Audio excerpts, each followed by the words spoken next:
이는 곧 증권 및 일반 상품 규제 당국을 각각 관장하는 상원의 서로 다른 위원회 소속의 양당 의원이 내놓은 협력의 결과물이라는 점에서 그 상징적인 의미가 더욱 큰 상황인데, 이 법안이 통과가 된다면 XRP뿐만 아니라 암호화폐 시장 전반에 불장이 오는 것은 당연한 흐름으로 진행이 되게 됩니다. 구독과 좋아요, 알림 설정 부탁드립니다.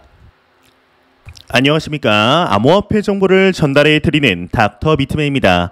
목요일도 슬슬 마무리되고 있습니다. 어떻게 오늘 하루 잘 보내셨나요? 오늘은 크립토 마켓에 있어서 순풍이 부는 날이 아닐까 싶습니다. 이제 어제 저녁이죠. 21시 30분 미국의 소비자 물가지수, 즉 CPI 지수가 8.5%가 나오면서 당초 시장의 예상치였던 8.9%보다 낮게 나오며 자산시장의 상승을 주도하고 있습니다.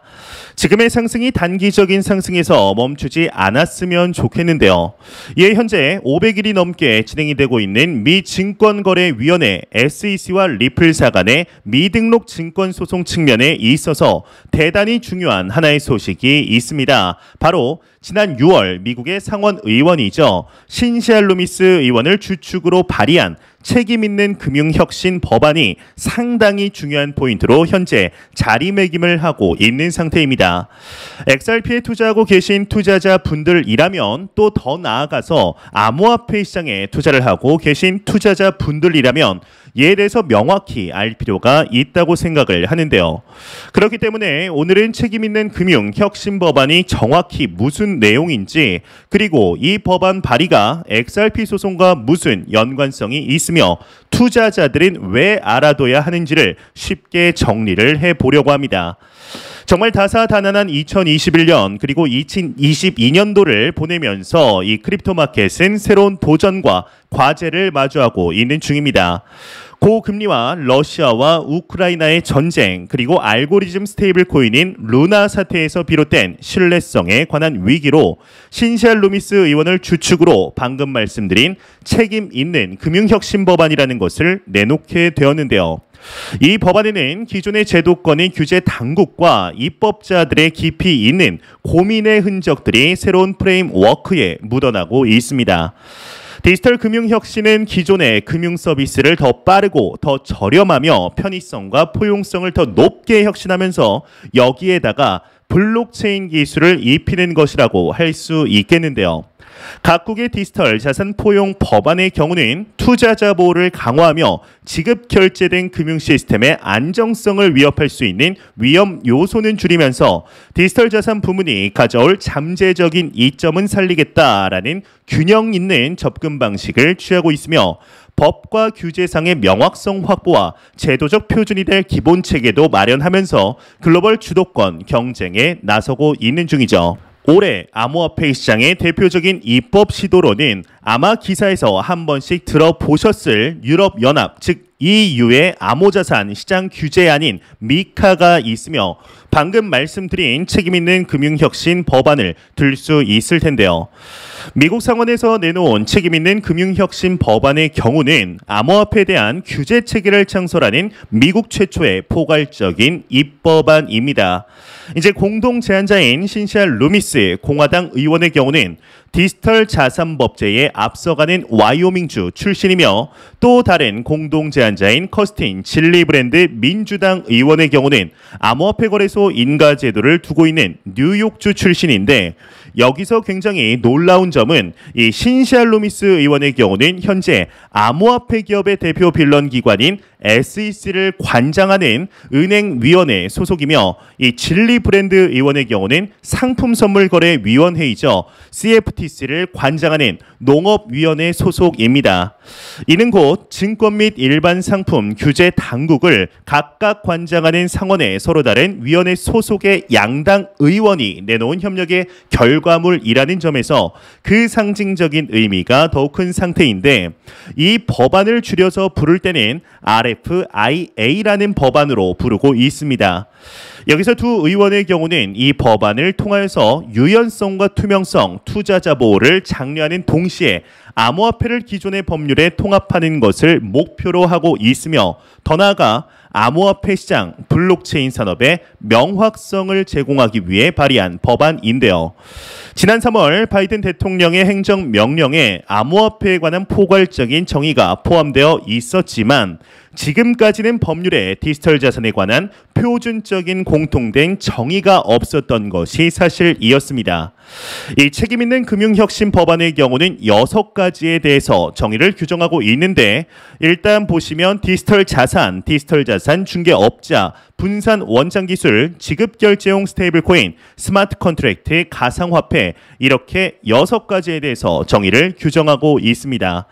이렇게 정의를 하는 것은 모든 미국인이 자신에게 영향을 주는 법률에 대해서 명확히 알 수 있게 하고 암호화폐 시장에 관한 논의가 중구난방이 아닌 일관된 방식으로 이루어지게 하려는 것인데요.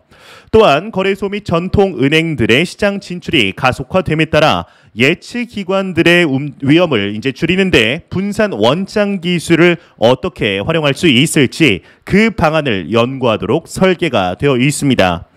연준은행이 예치기관들에게 은행별 고유 코드를 발급해 주게 규정을 하며 이와 더불어서 연방은행 기관들은 모든 암호화폐 관련 신청에 대해서 1년 이내에 결정을 내리도록 하고 추가 정보 및 지연 행위를 하지 못하게 만들고 있는데요.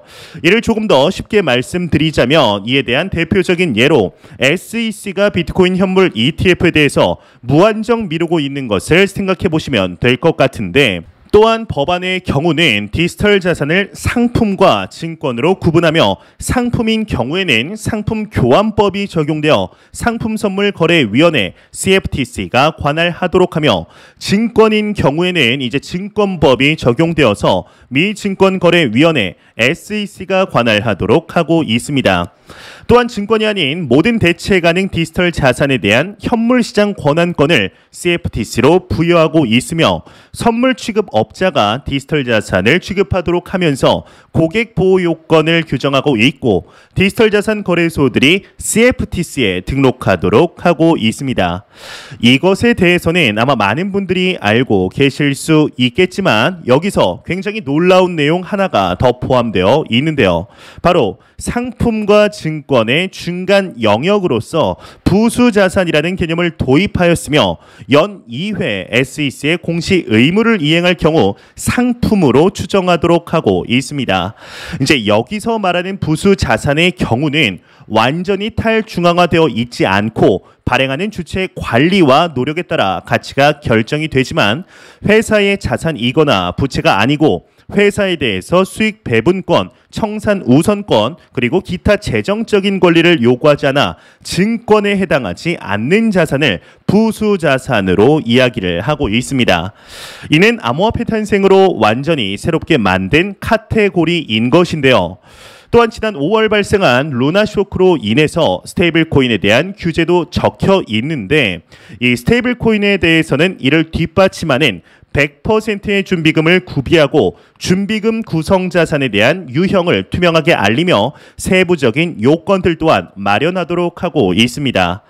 또한 스테이블코인 발행자가 스테이블코인 보유자의 것을 법정화폐로 상환할 수 있는 능력을 갖추도록 요구하고 있는데요. 이는 조금만 생각해보면 좀 어찌 보면 너무나 당연한 이야기이죠. 이제 알고리즘 스테이블코인과 같이 이제 추상적인 개념이 아닌 완전한데 법정화폐로 담보금을 완벽하게 법정화폐로 담보금을 준비하는 것은 상식적인 것인데 이조차도 현재까지 정해지지 않고 있다는 것이 얼마나 크립토 마켓이 초기 마켓인지를 말해주는 반증이지 않을까 싶습니다. 이제 이 법안이 통과가 될 경우에는 가상자산 거래의 상당 부분을 차지하고 있는 비트코인과 이더리움의 경우 탈중앙화적인 성격으로 인해서 상품에 해당되며 CFTC가 관할을 할 것으로 예상이 되고 있는 상태이죠. 또한 법안은 상품과 증권의 중간 영역을 앞에서 말씀드렸다시피 부수자산으로 규정을 하며 상품으로 추정함에 따라 사실상 가상자산에 대한 관할권을 CFTC에 부여하는 것으로 평가를 하고 있는데 다만 법안을 발의한 진리브랜드 상원 의원의 경우는 비트코인과 이더리움 외 상당수의 가상자산에 대해서는 증권규제기관인 SEC가 관할할 수 있을 것이라고 밝힌 바 있었습니다. 이는 현재 가상자산 거래소에서 거래가 되며 증권 규제를 받지 않는 가상자산도 향후 증권으로 규제될 수 있음을 시사하게 되는 것이죠. 현재 우리나라 대한민국에서도 가상자산을 규율하는 제정 논의가 본격적으로 진행되고 있는 상태입니다. 현 정부의 경우는 110대 국정과제를 통해 가상자산의 경제적 실질에 따라 증권형과 비증권형으로 나눠서 규율하는 이원적인 규제 체계를 마련하는 중이며, 증권형 코인은 자본시장법에 따라 규정하고 비증권형 코인은 가상자산법 제정을 통해 규제하겠다고 밝힌 바 있었습니다. 기업의 입장에서 보면 현재 진행하거나 향후 진행할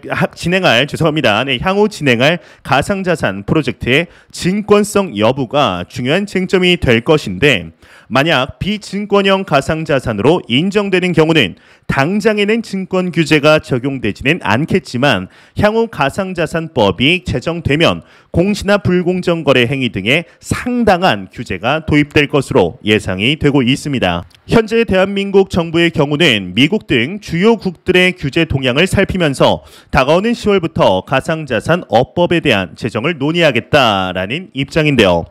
특히나 지난 3월 미국 바이든 대통령이 서명한 디지털 자산 전략 수립에 관한 행정명령에 따라 다가오는 10월 제출될 보고서 등을 모니터링하면서 대한민국의 암호화폐 법안이 어떻게 정해질 것인지 투자자들도 집중해서 볼 필요가 있다고 생각이 드는데요.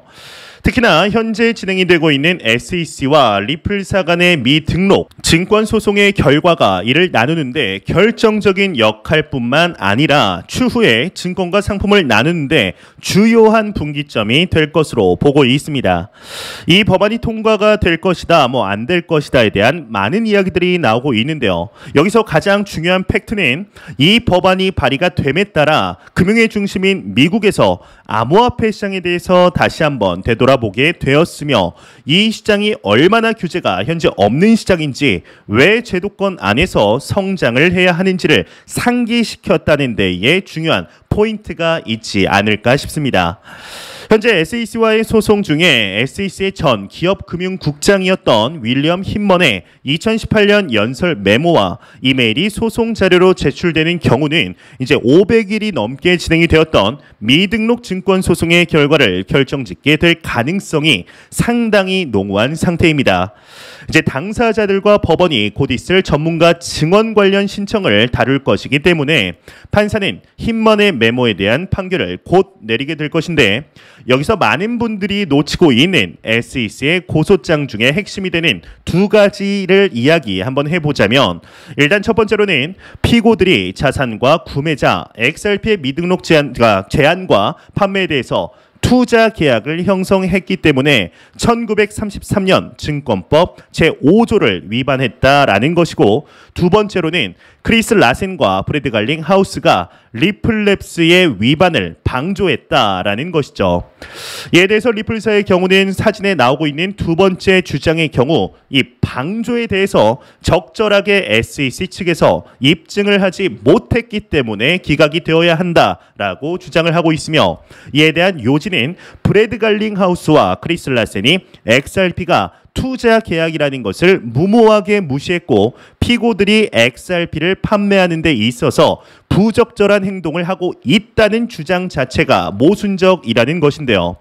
또한 이제 첫 번째 주장과 관련하여서는 SEC가 브래드 갈링 하우스와 크리스 라센의 XRP 판매 그리고 제공 중에 그 어떠한 것도 증권법의 범위에 해당한다고 입증하지도 주장하지도 못하기 때문에 기각이 되어야 한다라는 주장입니다.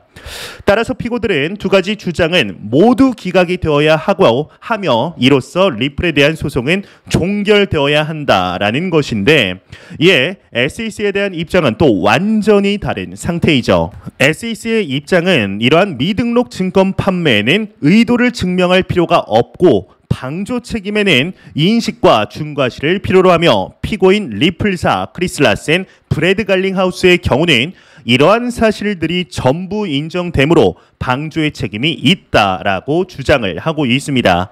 즉 XRP가 다른 사람들의 노력에 대한 이익에 대해서 합리적인 기대감을 가지고 일반 기업의 자금을 투자하는 행위를 필요로 하는 투자 계약에 해당이 된다. 피고들은 방조 책임도 인정이 된다는 것이 SEC의 주장인데요. 이제 두 가지 다 인정하고 볼 필요도 없다라는 것이죠. 이에 대해서 리플사의 경우는 XRP를 가지고 있어도 그 어떠한 리플사에 대한 권리도 얻을 수 없으며 리플사와 XRP는 독립적인 존재이고 리플사가 사라져도 XRP는 살아남기 때문에 전혀 증권이 되지 않는다라는 주장을 또 하는 중입니다. 참 오랜 시간 동안 논의가 진행이 되고 있지만 이제 무게는 많은 투자자분들이 아시다시피 리플사 쪽으로 흘러 들어가고 있습니다. 이 소송만 마무리되게 된다면 그동안 눌려왔던 XRP의 가격의 높은 상승세뿐만 아니라 알트코인 전반의 불상승장을 이끌 수 있게 될 것으로 보이는데요. 과연 앞으로 리플사와 SEC 간의 소송의 행방이 어떻게 흘러 들어가게 될 것인지 그 결과에 대해서 충분히 희망을 가져도 좋지 않을까 하는 생각이 드네요. 제가 준비한 소식은 여기까지입니다. 영상이 도움이 되셨다면 구독과 좋아요 그리고 광고 한 편만 처음부터 끝까지 시청 부탁드립니다. 이 채널은 오직 광고 수익으로 운영이 되게 됩니다. 항상 영상 시청해 주시는 시청자분들, 구독자분들 너무나 감사드립니다. 오늘 남은 시간도 잘 마무리하시길 바라면서 저는 더욱 도움이 되는 영상으로 찾아뵙도록 하겠습니다. 지금까지 닥터 비트맨이었습니다. 감사합니다.